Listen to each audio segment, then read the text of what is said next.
एक 21 साल का लड़का आर्मी ज्वाइन करना चाहता था, नहीं ज्वाइन कर पाया। कारण डिसलेक्सिया, वो बीमारी जहां उसे कभी कभी 2 दिन लग जाते 2 पन्नों को पढ़ने के लिए। तारे जमीन पर आमिर खान की फिल्म, वो बच्चा, उसे वही बीमारी दिखाई गई। तो वो 21 साल का लड़का डिसलेक्सिया के कारण आर्मी नहीं ज्वाइन कर पाया। फिर क्या किया उसने? आर्मी का यूनिफॉर्म पहनने नहीं मिला, लेकिन उसने सोचा आर्मी के यूनिफॉर्म के जवानों की असली कहानियां तो सुना ही सकता हूं। वो लड़का आगे जाकर बनाता है उरी एंड धुरंधर, नाम आदित्य धर। दोस्तों, आदित्य धर एक कश्मीरी पंडित, दिल्ली में उनका जन्म और पले बड़े। 2006 में वो मुंबई आए और उनको आर्मी ज्वाइन करनी थी, नहीं कर पाए, लेकिन उन्होंने ये सोचा कहानियां जरूर बता सकता हूं उस यूनिफॉर्म के अंदर के जवानों की असली कहानियां। और यही सोचकर उन्होंने फिल्म इंडस्ट्री में एंट्री की। कोई कनेक्ट वैसे नहीं था, लेकिन राइटर के थ्रू उन्होंने शुरू की अपनी जर्नी। फाइनली 2009 में उन्होंने एक फिल्म शुरू की एज ए डायरेक्टर, लेकिन किसी कारण वो फिल्म रुक गई। फिर 2011 में और एक फिल्म शुरू की, फिर से वही कहानी रुक गई। फिर 2014 में एक फिल्म शुरू की उन्होंने, आई थिंक 2014 या 12 में, और अनफॉर्चुनेटली वो भी रुक गई। ऐसे करते करते लगातार उनकी फिल्में कोई ना कोई रीजन की वजह से रुकती गई। अब लकीली 2016 में एक फिल्म की शुरुआत की फिर से उन्होंने, नाम रात बाकी।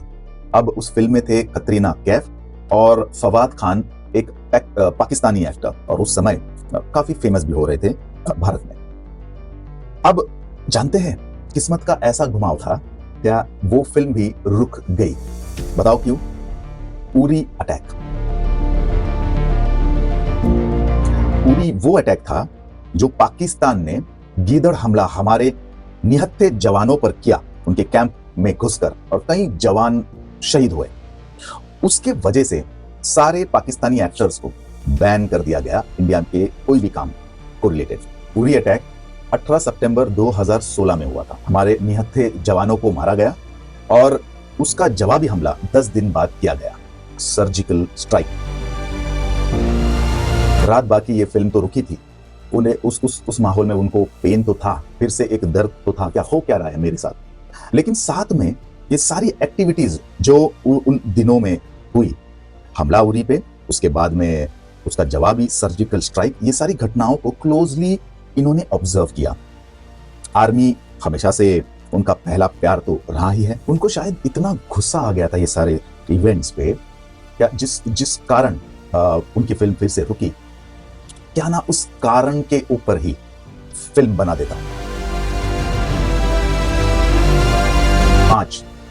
5 महीने पागलों की तरह रिसर्च पे लग गए। वेरी माइन्यूटली रिसर्च करना शुरू कर दिया आदित्य ने। ऑफिसर्स से मिलना, रियल एविडेंसेस को देख लेना, वेपन्स क्या यूज हुए थे, उनकी क्लोज सारी की सारी चीजें बहुत ही बारीक तरीके से जर्नलिस्ट की तरह उन्होंने डिस्कवर की। इन सारों के रिसर्च के बीच उन्हें एक फोन कॉल आता है आदित्य धर को, और वो फोन उनको डरा देता है, उनको एक खौफ पैदा कर देता है उनके अंदर। वो फोन था उनके एक मित्र का, एक बहुत ही बड़ा प्रोड्यूसर उरी अटैक पे फिल्म बनाना शुरू कर रहा है, जल्दी करो। बस ये फोन कॉल डिस्कनेक्ट, और आदित्य के दिल के अंदर मानो डर का ब्लास्ट हो गया। वो खौफ पूरे शरीर पे आ गया। उन्होंने सोचा क्या फिर से मेरी फिल्म रुक जाएगी? My goodness, he was not ready for this. इस समय इनके पास जो चीजें सामने आई उनके पूरी अटैक के दौरान, उससे उनका खून तो वैसे ही खौल रहा था। क्या किया आदित्य ने जानते हैं?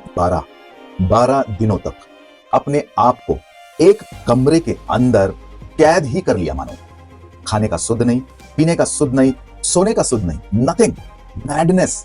और 12 दिन में पूरी की पूरी स्क्रिप्ट, कहा जाता है अपने खुद के इंटरव्यू में उन्होंने कहा है, 12 दिनों में पूरी स्क्रिप्ट तैयार कर दी। उन्हीं 12 दिनों में स्क्रीन प्ले भी तैयार होके तैयार कर दिया इस धुरंधर ने। वो डर, वो खौफ इतना ज्यादा था उनको, लेकिन उसी डर को चैनलाइज करके एनर्जी के साथ उन्होंने एक ऐसी स्क्रिप्ट तैयार की जो आगे एक इतिहास बनाने वाला था। वो film Uri, URI, Uri the surgical strike. Aditya ने फिर चैतन्य हेगड़े, उनके मित्र, उसे ये स्क्रिप्ट भेजी। चैतन्य ने RSVP की एसोसिएट प्रोड्यूसर सोनिया कंवर, इनको वो स्क्रिप्ट भेज दी। RSVP is a production house, Ronnie Screwvala इनका। और भाई साहब, अभी असली कहानी शुरू होती है। चैतन्य ने सोनिया को पूरी कहानी बताई और अर्जेंसी बोली। सोनिया ने रॉनी को इमीडिएटली मेल कर दी स्क्रिप्ट। और उस दिन रॉनी विशाखापट्टनम जा रहे थे और फ्लाइट में चढ़ ही रहे थे। उसी के पहले सोनिया ने फोन करके बोल दिया, 2 घंटे है आपके पास, स्क्रिप्ट पढ़ लीजिए। रॉनी सीट पे बैठे, सीट बेल्ट लगाया और स्क्रिप्ट पढ़ना शुरू। 2 घंटे बाद जब विशाखापट्टनम में लैंडिंग हुई, स्क्रिप्ट एब्सोल्युटली पढ़कर खत्म हो चुकी थी। 4 घंटे बाद रॉनी सोनिया को फोन करते हैं, ये फिल्म हम कर रहे हैं, सब कुछ लॉक कर दो। आदित्य धर का 12 साल का वेट मानो 4 घंटे में खत्म हुआ। पूरी द सर्जिकल स्ट्राइक बन गई। पूरी के लिए आदित्य धर ने जानबूझकर छोटे एक्टर्स लिए, क्योंकि उनका पूरा डेडिकेशन चाहिए था। बीच बीच में दूसरे शूट से भागम दौड़ी वाले एक्टर्स बिल्कुल नहीं चाहिए थे। रिजल्ट, विकी कौशल और यामी गौतम, ब्रिलियंट चॉइस। 245 क्या 245 करोड़ का बिजनेस किया उरी ने। और रुको, नेशनल अवार्ड भी ले गई। अवार्ड्स, पैसा, नाम, शोहरत एक साथ ही मिल गया आदित्य को। आदित्य ने कहा, क्या इन सारी चीजों से हौसला बढ़ा, या जो कर रहा हूं वो सही है?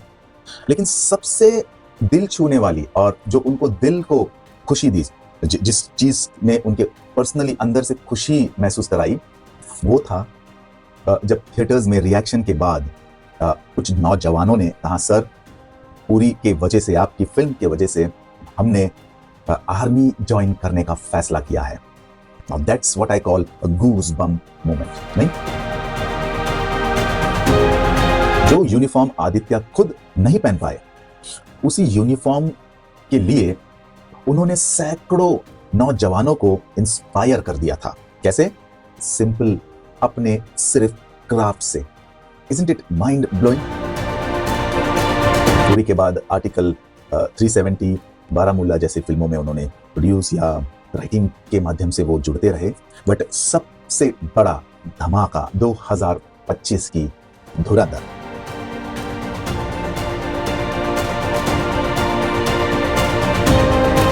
$870 करोड़ ऑलरेडी कवर कर लिया है वर्ल्ड वाइड, और इंडिया में 500-700 के ऊपर तो पहुंच ही गई है। और फिर दुनिया को फाइनली समझ में आया, आदित्य धर कोई फिल्म मेकर नहीं है सिर्फ, वो एक गेम चेंजर है, वो रुख बदलने वाले इंसान है।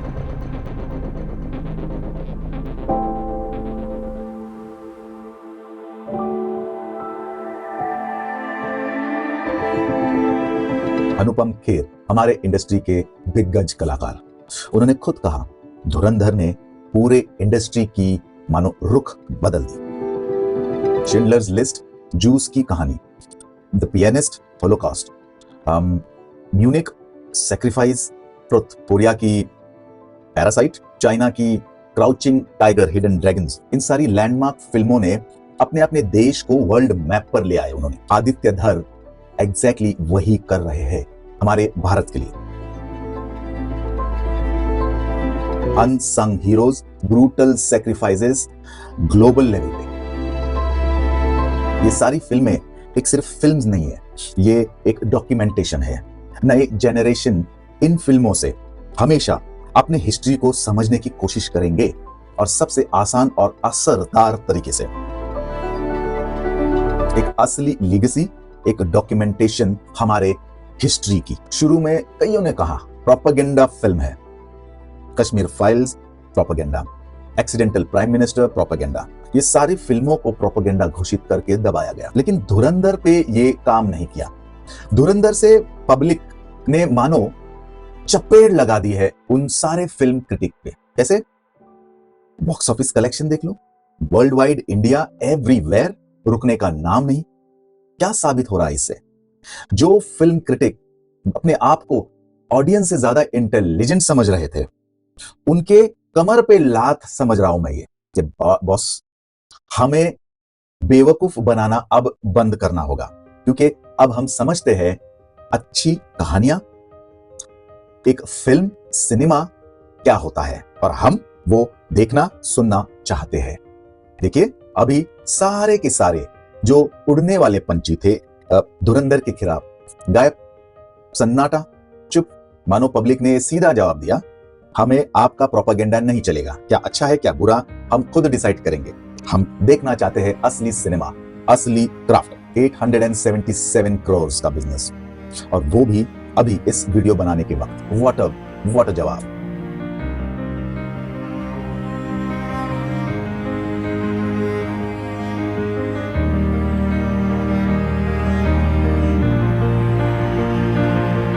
हमारी सीख पहला, रिजेक्शन कुछ भी डिफाइन नहीं करता।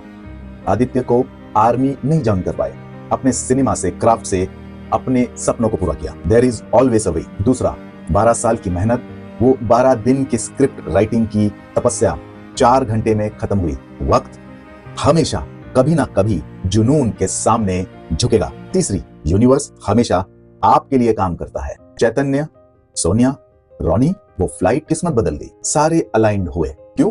क्योंकि क्राफ्ट सच्चा था। चौथा, मैं आर्मी ज्वाइन करूंगा आपकी फिल्म देखकर। इस रिएक्शन को आदित्य सबसे ज्यादा इंपॉर्टेंस देते हैं। क्यों? क्योंकि जब दिल में देश, रूह में ईमान और क्राफ्ट में शिद्दत हो तो वो फिल्म इतिहास बनाता है। तो दोस्तों, ये था मेरा टेक आदित्य धर की अभी तक की जर्नी पर।